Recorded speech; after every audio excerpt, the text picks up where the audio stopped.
Chapter 51: The Stolen Cats. Before the unit opened at the bottom of Burnett Street, all the students were educated in the top unit. Anna and Rita would patrol the corridors of that building, whilst other staff patrolled other areas. During break and dinner time, the workshops were all cleared of students, checked, and then locked up, so that students could only access controlled areas. At about this time, catalytic converters were worth £30 plus if you could get one, and the students went to any lengths in order to nick them from the cars they worked on.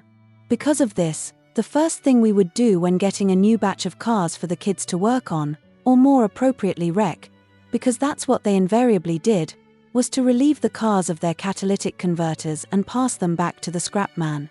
The scrap man would drop off 5 cars, which he charged £100 each for, and the students worked on the beaten cars until there was nothing left to remove from them. The scrap man then returned, replaced the old cars and provided another batch. One such morning, he'd delivered 5 new cars, and dinner time had arrived before we had a chance to remove the catalytic converters, or cats, as the kids called them. There was always an unhealthy interest in motor vehicle studies on one of these days, and nearly every student had already inspected each of the cars and declared to their accomplices, "They've all got cats on them." We had it covered, though, and every student had been accounted for when leaving the workshop. What had we to worry about? Malcolm, a man of 70 and a sprightly 72, prepared and kept clean the brickwork area, but at break and dinner time he would sit and have lunch with the students in the canteen, so that they were monitored. On this particular day, one of the students shouted down the corridor to him, "Malc, I've bought you a sandwich for helping me with building that wall. Here, DYA want it." Malc duly left his patrol station and headed off for the sandwich, where he was detained by the most oily praises of support from the student out there.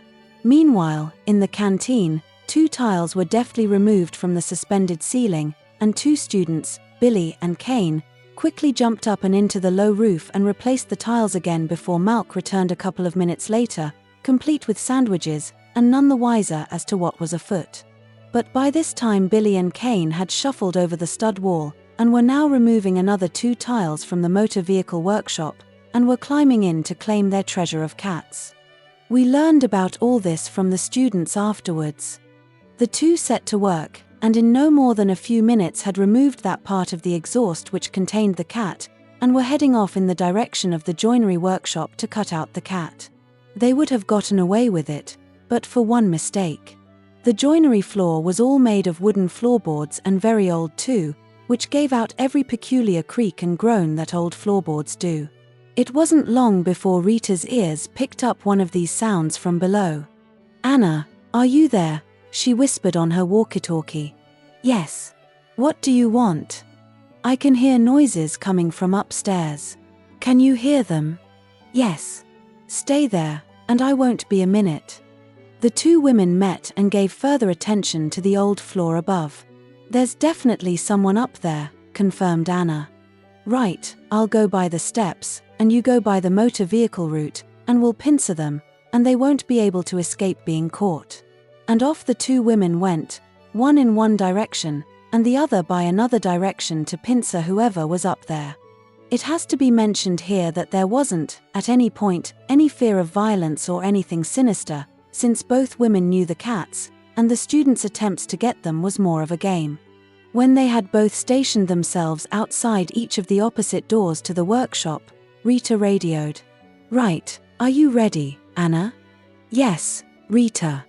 On the count of 3, 1, 2, 3, and both women simultaneously burst through each of their respective doors. Billy was busy hacking away with a saw at the exhaust containing the cat, and the first thing he did when noticing his capture was to raise his hands and declare, "It's not me." "Then who the bloody hell is it if it isn't you, Billy?" laughed Rita. Billy was on his own, but Anna knew there must be an accomplice. Rita confirmed her suspicions when she shouted across the workshop, "Check around, Anna, there must be another one of them somewhere." The 2 women then fell to looking, with Billy looking on, but revealing nothing. The workshop was searched from top to bottom, and no accomplice could be found. "I know there's another one," and he, pointing the finger at Billy, who was now stroking the cat on the bench, bemoaning his loss. "Knows where he is," declared Anna. "Let me look in this old toilet." The toilet room was small, and it didn't possess a toilet, but only a sink and some old bits of wood. It possessed no light, either, and everyone knows that when you enter a dark room from a light one, you have to give your eyes a little time to readjust to the change in light. Anna made the mistake of not doing that. She thrust her head around the door and bent down to peer into the gloom behind it. Her face was inches away from Kane's, who was crouched in the corner. She couldn't see him, but Kane could see Anna's face right in front of his nose. "No, there's no one here, Rita," and she returned to Rita and Billy, who was still stroking his cat, or in this case, now, our cat. All three then left. Kane waited until students had come back into the joinery workshop after dinner, and made his getaway. Later that day, both he and Billy were in the office waiting for their bus tickets to leave, and Rita and Anna were still puzzled about the execution of their deed. "You were there, weren't you, Kane?" she asked, as he was laughing. Kane then related the whole story and finished with his account of how Anna was an inch from his face in the darkness, and she didn't see him. "You were that close, I could have kissed you, Anna," and he pursed his lips and blew a kiss out to her.